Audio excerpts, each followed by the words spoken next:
अस्सलाम वालेकुम नाजरीन, मैं शबनम फयाज और मेरे साथ मेरे साथी मैं मीर मुदस्सिर। मीर मुदस्सिर।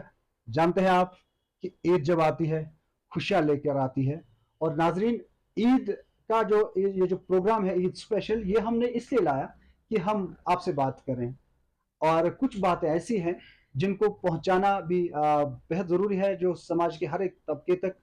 और जितना खुशियां जो है हमारी ईद के आने नज़दीक आने से जो जितने जितनी जितनी खुशियां होती है, और जब ये ईद आती है, जब हम इन खुशियों में फिर शामिल होते हैं, चाहे बच्चे हों, छोटे बड़े, बुजुर्ग हों, ख्वातीन हों, तो हर एक के दिल में, लबों पे, होंठों पे मुस्कान सी होती है। और क्योंकि जब माह मुबारक, इतना पाक महीना जब हमसे रुखसत होता है, तो अल्लाह ताला की एक इनाम जो है हमें, वो ईद है। फिर हम ईद मनाते हैं। लेकिन ईद के दिन मुदस्सिर हमें किन बातों का ख्याल रखना चाहिए, थोड़ा आप इसमें थोड़ी अपनी जी, राय दें। बहुत बहुत शुक्रिया। ये जो हमारा प्रोग्राम है ईद के हवाले से, जो आज हम कर रहे हैं ये प्रोग्राम, और हम अपने नाजरीन को ये ज़रूर बता देंगे कि आप इस प्रोग्राम को ज़रूर देखिए, इसको शेयर कीजिए, इस पर कमेंट कीजिए। आप हमें बताइए अपने जो तासुरात आपके हैं, आपके जहन में जो कुछ हमसे रह जाएगा वो आप हमें बताएं, ताकि अगली बार जो है हम अगली बार जो भी प्रोग्राम होगा, वो बात भी हम लोगों बिल्कुल तक उन पहुंचाएं। चीजों का ख्याल रखेंगे, जी और कुछ बात अगर जी, पहुंचानी हो, जैसा बिल्कुल कि आपने ईद की बात की, तो ईद के माने ही है खुशी। बिल्कुल और बिल्कुल। ये जब हम माहे सियाम के रोजे रखते हैं, बिल्कुल उसके बाद ये हमें हुक्म हुआ है कि अगर इस माह मुबारक में आपका कोई रोजा छूट जाता है, उसका हुक्म हुआ है कि आप उसके बाद में वो रख सकते हैं, लेकिन ईद मनानी लेकिन है। ईद आपको जरूरी मनानी है, क्योंकि ये खुशी का समा होता है, खुशी का माहौल होता है, खुशी का दिन होता है। तो ईद के लगवी माने अगर हम कहें तो खुशी के हैं। लेकिन हम देखते हैं, अक्सर हम सुनते हैं, अपने जो हमारे उलमा दीन है, बुजुर्ग हजरात हैं, या जो बड़े इंटेलेक्चुअल लोग हैं, स्कॉलर्स हैं, हमने अक्सर सुना है और उन्होंने लिखा भी है बड़ी जगहों पे कि आप ईद को सादगी से मनाएं। बिल्कुल, ये तो बहुत ये ही किस किस्म की सादगी होनी चाहिए, क्या होना चाहिए इस ईद में? देखिए, जब हम ईद के जो माने होते हैं वो खुशी है। लेकिन ये भी कहा गया है, ये भी हुक्म हमें है कि जब आप खुशियां मनाएं, वो भी हद में मनाएं। जी इतनी खुशियां आप अपने तौर ना मनाएं जिससे दूसरों को तकलीफ हो। जी और जो आपके आस पड़ोस में लोग रहते हैं, जो आपके साथी हैं, आपके फ्रेंड्स होते हैं, और कहीं ना कहीं अगर ऐसा कभी लगे कि आप इस कदर खुशियां मना रहे हैं कि दूसरे को कहीं दिल में एक ठेस पहुंचती है, जी मेरे ख्याल से वो हमें नहीं करना चाहिए। जी फिर आपने सादगी की बात कही, तो सादगी का ये मतलब है कि एक माह मुबारक के बाद जब ईद आती है तो ईद नमाज होती है। और पहला जो मुसलमानों का पहला ये होता है कि कदम हमारे ईदगाहों की तरफ जाएं, जाए। मस्जिदों की तरफ जाए, अगर मौसम खराब या कोई चीज। तो इससे ये होता है कि पहले इबादत मुकम्मल बिल्कुल होनी चाहिए। बिल्कुल। इबादत के बाद जब आप घर जाते हैं, जैसे इस दिन पकवान बहुत सारे होते हैं, तो सादगी इसलिए भी है कि आप फजूल खर्ची ना करें, क्योंकि अगर आपको इतनी आमदनी नहीं है तो जरूरत नहीं है कि आप इस तरह खर्च करें जिससे आप फिर आपको बाद में पछताना पड़े और आपको बिल्कुल कहीं से तकलीफ, अब जहनी परेशानी पैदा हो जाए। उन बिल्कुल। चीज़ों का ख्याल रखना चाहिए। साथ ही जब हम बात करते हैं, जो जैसे हमने ज़ियाफ़तों की बात की, जो पकवान हमारे होते हैं, जैसे कपड़े हम लाते हैं, तो ईद के दिन जब हम कपड़े लाते हैं कहीं से अपने फैमिली के लिए, अपने बच्चों के लिए, इस बात का भी हमें वहाँ मुदस्सिर ख्याल रखना है कि अगर हम अपने बच्चे के लिए बहुत अच्छे कपड़े लाते हैं, मेरा हमसाया जो है उसको देखना है, उसके बच्चे को किस तरह के कपड़े कपड़े हैं। हैं, इन चीजों का ख्याल, ताकि ये एक उसे, इंसानियत है। ताकि उस बच्चे को, जो हमसाए का बच्चा है, वो कमतर है या उस गरीबी सतह में गुजर बसर नीचे कर रहा है, बसर कर रहा उसे ये है। फील ना हो देखिए, कि अल्लाह जो अल्लाह मेरे ताला ने, हमसाया में। जी बिल्कुल अल्लाह ताला ने हमें इंसान बनाया है। अगर बिल्कुल। हम अल्लाह बचाए जानवर होते, तो इसका मतलब कि हमें छूट होती कि हम जो करते कहते फिक्र नहीं होती, लेकिन पूछताछ जब नहीं हम होती, कोई खुद को चीज नहीं होती। इंसान समझते हैं, खुद को बेहतरीन। इंसान कहते हैं, और उसमें भी बेहतरीन इंसान खुद को साबित करने की कोशिश करते हैं, तो वहां पे हमें बहुत सारी चीजों का ख्याल रखना है। जैसे मैंने पकवान की बात की, जैसे मैंने पहनावे की बात की, जैसे मैंने खर्च इस दिन करने की बात की। कुछ जी कुछ वालिदैन ऐसे भी होते हैं जो अपने बच्चों को बहुत सारा पैसा देते हैं, जी, जैसे वो पटाखे लाते हैं, दीगर उन चीजें चीजों लाते का हैं। बड़ा हाँ, ख्याल रखना है और माँ कहीं बाप को कहीं भी। पे मुदस्सिर साहब हमें ये भी देखने को मिला है कि वहां पे जैसे बहुत सारी मंशात की तरफ जिस तरह लोग गए हैं, नौजवान जी हमारे, बिल्कुल। एक बहुत बड़ा तबका जो है हमें इन्वॉल्व लगता है। तो वो क्यों? क्योंकि हम फजूल तरीके से अपना पैसा खर्च करते हैं, हम बच्चों को नजर नहीं उन पे रखते हैं कि और इनको कितना पैसा हमें देना चाहिए। शबनम साहब, एक बात यहाँ मुझे याद आई। मैं छोटा था, लगभग 8-10 साल का मैं होऊंगा। तो जब नहीं, ये आप ईद, छोटे 10 साल से पहले भी बताए, जब आप नहीं मैं, आपको ये एहसास हुआ कि मैं दुनिया में आया हूँ, ये चीज गर्म है, ये चीज नहीं सर्द वो है, ये बातें तो लेकिन याद बताए से कब रहती, कैसे ईद आप मना रहे हैं, वो देखिए क्यों तो वो बातें याद बहुत कम रहती हैं, लेकिन जहाँ तक एक समझ आई, मुझे ये पता चला कि ईद क्या होती है, रोजे क्या होते हैं। फिर बिल्कुल अब बताया जाता था बुजुर्गों के हवाले से, अब बड़ी ईद है, वो छोटी ईद थी, ईद बिल्कुल मिलाद है, या बाकी बहुत जो सारे जो बड़े जो दिन चीजें हमारे हैं। आते हाँ, हैं।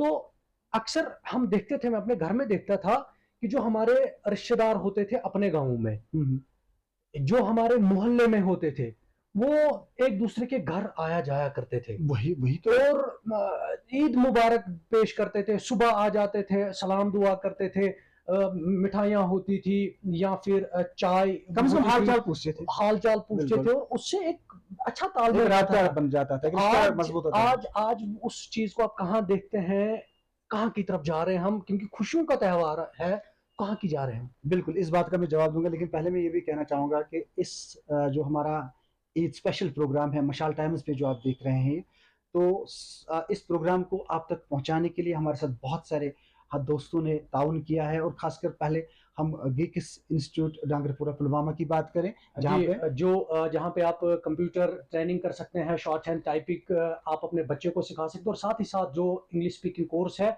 ये तमाम कोर्सेज जो है इस गीक्स इंस्टीट्यूट इंस्टीट्यूट डांगरपुरा पुलवामा के अंदर दस्तियाब है। बिल्कुल और इसी तरह हम अगर बात करें सोलेस इंटरनेशनल स्कूल, जहाँ पे बच्चों को तालीम से आरास्ता किया जाता है। तो रही बात जो आपने सवाल जी, किया था, उस गुफ्तगू उस पे दोबारा वापस गुफ्तगू आते पे हैं। हम वापस मुड़ते हैं और बात करते हैं। बात ये है कि जिस तरह आपने कहा कि जो भी बड़ा दिन होता है, जो भी खुशी का दिन होता है, जी, इसको बांटना बेहद ज़रूरी है। आप बंद कमरे में खुशियाँ नहीं मना मना सकते हैं, सकते हैं। बांटना बहुत ज़रूरी है। लेकिन बांटने का मतलब ये नहीं है कि आप उछल कूद करें, आप सड़कों पे चिल्लाएं, आप कोई गैर ज़रूरी हरकत करें, उन चीज़ों से भी बचना ज़रूरी है। हाँ, हद में इखलाकी दायरे में रह के आपने इस खुशी को मनाना है। और ईद जब आए, सबसे पहले आपने अपनों को, जो अपने बहुत खास है, आपको आपके रिलेटिव्स हैं, आपकी सिस्टर कहीं पे होती है, आपका भाई कहीं पे होता है, आपके अंकल कहीं पे होते हैं, दीगर मौसी मौसा, जहाँ पे बिल्कुल, भी जो भी आपके रिलेटिव्स हैं रिश्तेदारी में, उन रिश्तेदारी में, सबसे बात उनसे करिए। पहले आप, क्योंकि आज फैसिलिटी ये है कि आज टेक्नोलॉजी आप है। टेक्नोलॉजी है, एकदम आपने मोबाइल उठाया और आपने अपने सिस्टर का, अपने जीजा का, अपने मामा जी का, अपने जो रिश्तेदार, फूफा जी का, मौसा जी का, अंकल का, जो भी उनको या मुबारकबादी फ्रेंड्स दें। जो भी आपको है, उन जिनको आप जानते हैं, जो आपके हमदर्द हैं, उनसे आप बात करते हैं, उनको आप पहले मुबारकबाद दे दें, वो भी जवाब में आपको मुबारकबाद देते हैं। उससे फ़ायदा ये होता है, रिश्ता जो है मजबूत, वो मजबूत हो जाता है, हाँ, और जुड़ा रहता है। जुड़ा रहता है। क्योंकि जब आप किसी के लिए हमदर्दी या कोई वक्त निकालते हैं, आज वक्त हम बहुत कम लोगों के लिए निकालते हैं। जी बिल्कुल, आज हम अपनों के लिए वक्त बहुत कम निकालते हैं, बिल्कुल। आज हम अपने दोस्तों के लिए वक्त बहुत कम निकालते हैं। आज हमने हमारे साथ मुदस्सिर, आज कौन लोग होते हैं, हम उन्हीं लोगों से ज़्यादा और उठते बैठते हैं जो हमारे कुलीग होते हैं, जी, जो हमारे काम में से जुड़े होते हैं। जी, बाकी जो हमारे रिलेटिव, जिनसे हमें, जो जैसे हम स्कूल में दाखिला लेते हैं, जो वो फ्रेंडशिप होता है, जैसे first second third fifth fourth fifth ऐसा करके, जी, जितनी तालीम आपने हासिल की है, जो आपको फ्रेंड्स अपने क्लासरूम में होते हैं, आप उन सबको याद नहीं रखते हैं। बिल्कुल। आजकल हम क्या करते हैं, आजकल जो हमारे साथ होते हैं दो चार लोग, उनको हम याद रखते हैं। ज़रूरत इस बात की है, ये भी ज़रूरी है कि आप उनसे ही ज़्यादा उठना बैठना उन्हीं के साथ रहेगा, क्योंकि अगर हम मीडिया से जुड़े हैं तो आप और मेरा जो साथ है में वो अपने ज़्यादा साथ है, रहेगा, या बिल्कुल। दूसरे दोस्त जो इस फील्ड में हमारे साथ हैं, उनका साथ ज़्यादा रहेगा। बिल्कुल, लेकिन उन दोस्तों को हमें इस दिन कम से कम याद ज़रूर करना चाहिए, जो चाहे वो 8th क्लास के फ्रेंड आपके साथ आज तक हूँ, 10th के हूँ, PUC के हूँ, TDC के हूँ, ग्रेजुएशन के दौरान रहे हूँ, उससे आगे जो आपने यूनिवर्सिटी में तालीम हासिल की हो, कोई डिप्लोमा कहीं पे किया हो, डिग्री कहीं पे हो, अगर वो फ्रेंड्स आपको अभी भी टच में हैं, टच में क्यों ना भी हो, क्योंकि फेसबुक आज आपके साथ है, आज आप हर एक से जुड़े हैं, लेकिन पहला फर्ज बनता है जो आपके रिलेटिव्स हैं, उनको पहले आप फोन करें। खासकर जो आपकी बहनें हैं, उनको आप पहले फोन करें, क्योंकि वो इस इंतजार में होती है कि कब मेरा भाई मुझे फोन करे। आप प्रोग्राम को आगे बढ़ाते हैं, लेकिन एक ईद का सॉन्ग हमने रखा है, मैं चाहता हूं कि पहले वो नाज़रीन तक हम पहुंचाएं।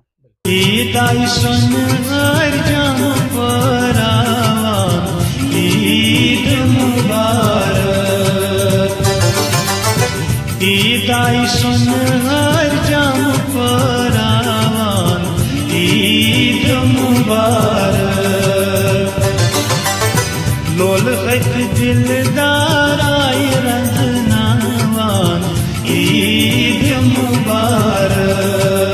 ये जो प्रोग्राम है ईद स्पेशल के नाम से ये प्रोग्राम है, लेकिन शबनम साहब मैं ये जम्मू सूबे की बात नहीं करूंगा, मैं वादी कश्मीर की बात नहीं करूंगा, ओवरऑल मुल्क की बात करेंगे, जनरल बात करेंगे कि बिल्कुल खुशियों का मतलब जो है आजकल जो हमारी नौजवान नस्ल है उन्होंने इसको एक दूसरा रास्ता दिया हुआ है, नाम दिया दूसरे है। प्लेटफॉर्म पे इसको लेके लेके गए गए हैं। हैं। हमने ये देखा कि ईद के दिनों ही जहां खुशियां होती हैं वहां उसी दिन हमने मातम भी देखे हैं।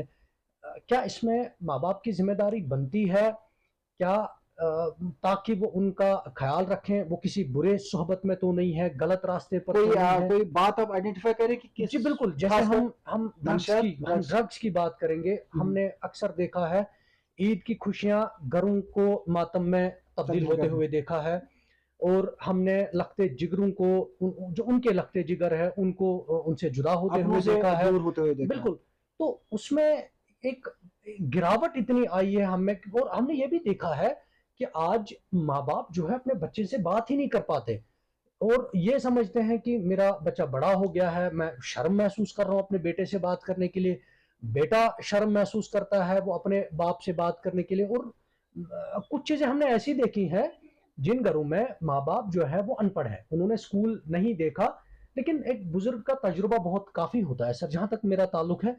तो वो बच्चे उन्हें उतनी अहमियत नहीं देते उनकी बातों को, वो अपनी करनी करते हैं, अपनी चलाते हैं, जिसका खामियाजा भुगतना पड़ता है एक माँ बाप को। बिल्कुल आपका सही कहना है, लेकिन यहाँ मैं बात थोड़ा दूसरे तरीके से समझाना चाहूंगा। जी। जैसे आपने कहा कि जब ड्रग्स में कोई मैं नौजवान, खुशियों की बात कर रहा हूँ, और जब ज्यादा ड्रग्स- उसमें करते जब हैं। ड्रग्स हाँ जब ड्रग्स में जो बच्चा कहीं या नौजवान किसी में इन्वॉल्वमेंट कहीं पे है, तो पहले मैं बताऊं कि पहले बाप आता है, फिर बेटा आता है। बिल्कुल, तो अगर बच्चा बाप से बात नहीं करता है, इसका मतलब है खामी बाप में रही है, जो पेरेंट्स हैं उनमें रही है, क्योंकि जो इस बच्चे को उन्होंने पाला पोसा बड़ा किया, तरबियत यहाँ पे मैटर करती है। कि अगर आज हम देखते हैं छोटा बच्चा होता है, हम एकदम उसको मोबाइल थमा देते हैं, मैं ये नहीं कहता हूँ उसको मत दिखाए कभी, मतलब 2 मिनट 5 मिनट टेक्नोलॉजी है, 10 बताना है मिनट, उसको। छोटे बच्चे की मैं बात कर रहा हूँ, गेम्स वगैरह जो है। गेम उस पे, तो हम क्या करते हैं, पेरेंट्स अक्सर बेशर करते हैं उसको मोबाइल ही थमा देते हैं, खुद अपने काम में लग जाते हैं। अगर उनके पास दूसरा मोबाइल होगा वो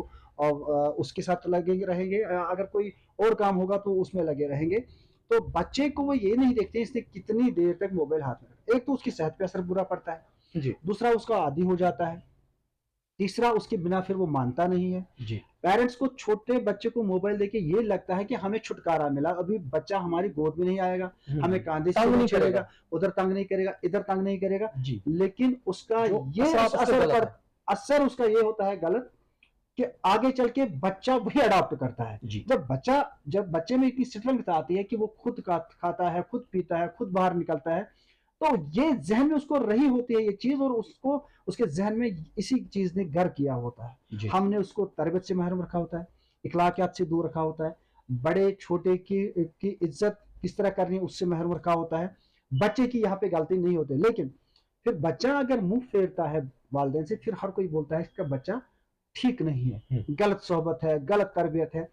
एक्चुअली यहाँ हम अपने पेरेंट्स, जितने भी पेरेंट्स जिन बच्चों के हैं, सबों से ये कहेंगे या हम खुद पे ये अमलाएंगे कि बच्चों को अगर हम मोबाइल दें तो 10 मिनट से ज़्यादा ना दें। उसको ये भी दिखाएं कि हम आपको देते हैं लेकिन फिर हम वापस भी लेते हैं, बिल्कुल, भले ही उस वक्त डांट भी नहीं देनी पड़े।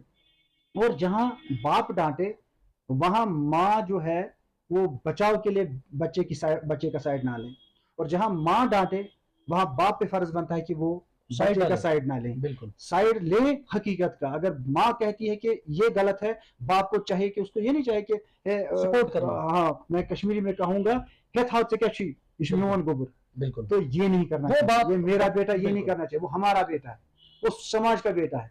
वहां आप सिर्फ ये नहीं कह सकते, क्योंकि आगे चल के जब वो बड़ा होता है वो समाज का बेटा है। अगर तरबियत यहाँ घर से गलत शुरुआत उसकी हुई तो समाज को क्या देगा वो कहाँ आप देखेंगे वो बेटर समाज हमारे लिए पैदा करेगा, उसको संवारेगा, निखारेगा, वो कहाँ। फिर हम सारा कुछ डालते हैं टीचर्स पे। स्कूलों में टीचर्स ने समझाया नहीं, भाई टीचर्स क्या समझाएंगे, उनको पढ़ाना है, उनको डिसिप्लिन उनको देना है, लेकिन असल में जो तरबियत है वो घर में है। माँ बाप की। घर में आप तरबियत करके उनको इतना रौब तो होना चाहिए बच्चों पे कि अगर मैंने गलत किया, मेरे टीचर्स को अगर पेरेंट्स ने कहा या टीचर ने अगर पेरेंट्स को कहा या पेरेंट्स ने अगर टीचर को कहा तो डांट दोनों जगह पड़ेगी, मुझे इससे बचना है। ये माहौल हमें तैयार करना है, तब हम इस बड़ी जो बुरी लत जो है हमारी सोसाइटी में इस वक्त, इससे बच सकते हैं। क्योंकि जब एक काबिल बच्चा भी मैंने देखा है कि इस ड्रग्स की वजह से इस दुनिया से चला गया, बिल्कुल, या अपनी किताबों से दूर हो गया, अपने उस रोशन मुस्तकबिल से दूर हो गया। तो ये एक बात। दूसरा मैं जोड़ना चाहूंगा यहाँ पे, जो हम तेज ड्राइविंग करते हैं बाइक्स पे इन दिनों, जो हमारे यूथ हमारे नौजवान हैं, जो ईद का दिन होता है, कोई बड़ा दिन होता है, कोई उर्स होता है कहीं पे, तो इस चीज का ख्याल नहीं रखते हैं। या कॉलेज जब जाते हैं, आते जाते जब कहीं पे देखते हैं बच्चों को, स्टूडेंट्स को, बहुत सारे स्टूडेंट्स सड़क कॉलेज से निकलते हुए सड़क पे चलते हैं, तो कुछ नौजवानों के पास जो जिनको घर वालों ने बाइक्स दी होती है, स्कूटी दी होती है, वो इतनी ड्राइविंग तेज करते हैं, उनको दिखाना, जैसे वो दिखाते हैं कि हमें कितनी ड्राइविंग फास्ट आती है। बिल्कुल। तो ऊ आ करने से मेरा दिल ये मतलब ना दहल गया, आपके चलने से आप में इतनी हिम्मत आपने ये किया। हमें वहां पे भी हौसला अफजाई ऐसे लोगों की नहीं करनी चाहिए। जम्मू कश्मीर पुलिस ने बड़ा स्टेप लिया है, ऐसे नौजवानों के खिलाफ कार्रवाई की है। श्रीनगर सिटी में आपने देखा होगा कि किस तरह एक वाक़ा पेश आया था के साइड से, जहां पे फिर काफी उनको दबोच लिया गया, शिकंजा कसा गया। पुलिस को सपोर्ट यहाँ पे करना चाहिए, पेरेंट्स जो है वो सपोर्ट करें, और सोसाइटी को आगे आना चाहिए। जहाँ पुलिस नहीं होगी वहाँ जो बुजुर्ग लोग हमारे हैं वो तेज रफ्तारी पे कदम लगाने के लिए चीज करें। तो आप मजीद क्या कहना चाहेंगे? शबनम साहब, हमारा ये प्रोग्राम जारी रहेगा आपके साथ ईद स्पेशल के लिए, लेकिन मैं नाज़रीन को बताना चाहूँगा ये प्रोग्राम आप तक पहुँचाने के लिए हमारे साथ ताउन किया है शिफा पॉली क्लिनिक नज़दीक डिस्ट्रिक्ट हॉस्पिटल पुलवामा। जैसा हम एक वक्त देखते थे, एक बच्चा जब ईद आती थी, क्योंकि ईद स्पेशल प्रोग्राम है, उसे ख्याल रहता था कि आज कौन कौन हमारे घर पे आने वाला है और मुझे ईद पर जाएगा। जी, आप ईदी की बात कर, लेकिन अब वो देखने को नहीं मिल रहा है। नहीं, ऐसी बात नहीं है, बहुत कम देखने को मिल रहा है। आज मोबाइल के थ्रू भी हम पे करते हैं। देखिए जी, तब तो एक चीज थी, बच्चे उस तरह मांगते नहीं थे जी। आज मामा को थोड़ी बांझा छोड़ेगा। आज तो बोला जाता है कि मामा जी आए तो यार कब आए, तय किया जाता है कितना, और आज रेट भी तय की जाती है। हाँ, अच्छी बात है कि जब कोई बच्चा होता है, जब उसके घर उसका मामा आता है तो उम्मीदें बड़ी होती है। ये रिश्ते ऐसे हैं, बहुत नजदीक रिश्ते होते हैं, और यहाँ पे खून पुकारता है। बिल्कुल। और या अपने बच्चे होते हैं तो 10 रुपए ले तो 20 मांगे, 100 मांगे, 150 मांगे, लेकिन जैसा मैंने कहा कि आप ईदी दें, और ईदी बच्चों को देनी भी चाहिए, अच्छी बात है, लेकिन साथ साथ उनको ये भी बताएं वो सेव करें, सेव बच्चे सेव करें। क्योंकि ईद एक दिन है, उसके बाद 2-2.5 महीने के बाद आपको फिर एक और ईद है, तो 2.5 महीने कम से कम उन पैसों से निकालें, और जो बड़ी ईद आती है तो उसके बाद जो पैसा है तो उसको इतना आप सेव करें ताकि अगली ईद या अगले किसी बड़े दिन तक आप उसको खर्च करें। और जब आप बच्चों से मैं खास गुजारिश करना चाहूंगा, जो बच्चे समझ सकते हैं हमारी बात, उनका जो नहीं समझ सकते उनको अपने पेरेंट्स बता सकते हैं कि बच्चों को जो ईदी आती है वो इसमें एजुकेशन के लिए मटेरियल खरीदें। वो जैसे पटाखे, चलिए ठीक है, कुछ आपने मतलब ना कुछ रोशन जिससे हम करते हैं, कुछ ऐसी कोई चीजें आपने लाई तो चले ठीक है, वो आपने चलाई, लेकिन एक तो खुद अपने हाथों को न जलाएं। कुछ बच्चों को हमने देखा है कि वो जो पटाखे लाते हैं, जैसे जलाया हाथ में उठा के मतलब जरूरत दिखाते हैं, फेंकते हैं दूसरों पे, जो गलत किसी की आंख पे लग सकता है। अगर पटाखा यहाँ पे आया किसी बच्चे को या बड़े पे भी, और यहाँ पे पटाखा, उसमें जो धमाके की वजह से वो चीजें निकलती है, मवाद होता है, वो भी एक किस्म का जैसे छोटे किस्म का बारूद ही होता है। बिल्कुल। तो अगर वो आंख में चला, किसी की आंख की रोशनी चली जा सकती है। बिल्कुल। तो कैसे आप वो काम करें खुशी के दिन जिससे दूसरों को तकलीफ हो। दूसरों को तकलीफ देना खुशी नहीं है। खुशी अगर मनानी है, दूसरों को खुश करना है। जो देखिए, अभी हमने वो बात नहीं छेड़ी जो असल में इस ईद के माने हैं। जी ईद उल फितर, जी। ईद उल फितर में हम क्या कहते हैं? सदका फितर। सदका फितर। सदका फितर जो है वो हमें ज़्यादा से ज़्यादा देना चाहिए। जो जो हम मुस्तहिक लोग हैं उन तक पहुंचाना चाहिए, उन लोगों तक पहुंचाना चाहिए, ज़्यादा से ज़्यादा कोशिश करनी चाहिए जो मुस्तहिक वहां तक पहुंचने की कोशिश ये करेंगे। जरूरी नहीं है कि अगर फिक्स रेट है उससे जैसे नहीं, पहले फिक्स रेट तो है ही, वो लेकिन अलग- अगर इसके अलावा आप कोई मदद करें वो हाँ, वो अलग वो है। चीज़- वो लेकिन चीज़ पहले अलग है। फिक्स जो है, पहले हमें वो अदायगी करनी शरई है। मामला जो है हाँ वही उसमें- उस पे चलना चाहिए। बिल्कुल। उसके बाद अगर आप किसी की मदद करें, वो सिर्फ ईद की नहीं, ईद के बाद भी आप कर सकते हैं। देखिए, पटाखे लाना, कुछ उछल कूद करना, बाइक चलाना, इससे बेटर फजूल खर्ची से बेहतर है कि हम उन गरीबों की मदद करें। कोई मुस्तहिक बच्चा लोगों ऐसा की होता है वो मदद करें। बहुत काबिल होता है, लेकिन उसको स्कूल जाने के लिए पैसा नहीं होता, हालात में नहीं उसको होता है। किताबें खरीदने के लिए पैसा नहीं होता है। उसको अगर वो बैट हाथ में उठाता, कोई स्पोर्ट्स खेलता है जिसमें उसको रुचि ज्यादा होती, शौक ज्यादा होता है कि उसमें वो अपना नाम कमा लेता, वो खरीदने की, अगर कोई शख्स इतना आसूदा हाल है वो उठे और मदद करे। या खासकर बहुत सारे यतीम ट्रस्ट हमारे होते हैं, लेकिन यतीम ट्रस्ट से मुझे पहले ये कहना भी पड़ेगा कि जो यतीम ट्रस्ट से जहां आपको लगे कि कारकर्दगी बेहतर है, बेहतर इदारा वो जो सच में गरीबों, मिस्कीनों, नादारों, उन लोगों का, मोहताजों का काम करते हैं, उनको हेल्प करते हैं। जहां आपको लगे ये कोई शख्स ऐसा काम, कोई इदारा ऐसा काम करता है, हम अपील करते हैं आपसे कि आप उनकी मदद जरूर करें। प्रोग्राम और भी आगे था क्योंकि वक्त की बहुत किल्लत है। बिल्कुल। और कुछ इजाजत लेने से पहले कुछ जी। यहाँ पे ये शाहीन इंटरप्राइजेस जो है ये डिस्ट्रीब्यूटर हैं पेस्टिसाइड्स के, फर्टिलाइजर के, एप्पल बॉक्सेस यहाँ पे मिलते हैं, एडिसिव टेप यहाँ पे मिलता है। ये शाहीन इंटरप्राइजेस जो है ये Akbar hotel main market Pulwama में मौजूद है। उनका पैगाम भी, उनका एक जो है पैगाम भी, वो भी हम आप तक पहुँचाएंगे। लेकिन वहाँ के जो मालिकान हैं, जो प्रोपराइटर उनके हैं, वो लोगों तक ईद का पैगाम ये कहना चाहते हैं कि ईद वो सादगी से मनाएं और ईद की मुबारकबाद भी वो देते हैं। जी। साथ साथ जो है फहीम फर्टिलाइजर्स, ये भी इसी तरह जो है ये पेस्टिसाइड्स और साथ साथ खाद और जो एप्पल बॉक्सेस या दीगर जो हम एप्पल ट्रीज के लिए, जो मेवा सनत के लिए जो चीजें दरकार होती हैं, पेस्टिसाइड से लेके, खाद से लेके दूसरी चीजें, ये सब रजिस्टर्ड उनका भी पैगाम है। हाँ, ये फहीम फर्टिलाइजर्स जो है ये बिल्कुल अकबर होटल के साथ ये शॉप भी है, या वहाँ पे भी आप रजिस्टर्ड शॉप है, वहाँ पे आप ये खरीद सकते हैं। उनका पैगाम भी हम आप तक पहुँचाना चाहेंगे। लेकिन पैगाम ये भी है कि वो ईद उल फितर जो है वो सादगी से मनाएं और ईद की खुशी में सभी को शामिल करें, और वो भी लोगों को ईद मुबारक का पैगाम पहुँचाना चाहते हैं लोगों तक। और गीक्स इंस्टीट्यूट डांगरपोरा पुलवामा जो है वो भी लोगों तक ईद का पैगाम ये पहुंचाना चाहते हैं कि वो ईद सादगी से मनाएं। हमारे साथ इस प्रोग्राम को मजीद जो ताउन मिला है वो है फैशन ट्रेंड्स, जो हाजरा शॉपिंग सेंटर पुलवामा में है। हाजरा शॉपिंग कॉम्प्लेक्स है वो, जी बिल्कुल, जहां आप अपने बच्चों के लिए खरीदारी कर सकते हैं। उनका भी ये पैगाम है कि वो लोग जो है वो ईद सादगी से मनाएं। हाजरा कॉम्प्लेक्स जो ऑनर है उनकी तरफ से ईद मुबारक। बहुत बहुत शुक्रिया शबनम साहब, आपने अपना कीमती वक्त दिया और ये जो ईद स्पेशल का प्रोग्राम में आप आज हिस्सा बने और लोगों तक जो ये पैगाम पहुँचा। हम उम्मीद ज़रूर करेंगे कि लोग इन बातों पर ज़रूर गौर करेंगे और साथ ही साथ कमेंट बॉक्स में वो ज़रूर लिखेंगे कि अगर और भी लोगों के पास तासुरात हैं वो हमें भेजें और हमारे इस प्रोग्राम को ज़रूर शेयर करें। नए प्रोग्राम के साथ हम दोबारा आपसे मशाल टाइम्स पे रूबरू होंगे। तब तक के लिए दीजिए इजाज़त। अल्लाह हाफ़िज़।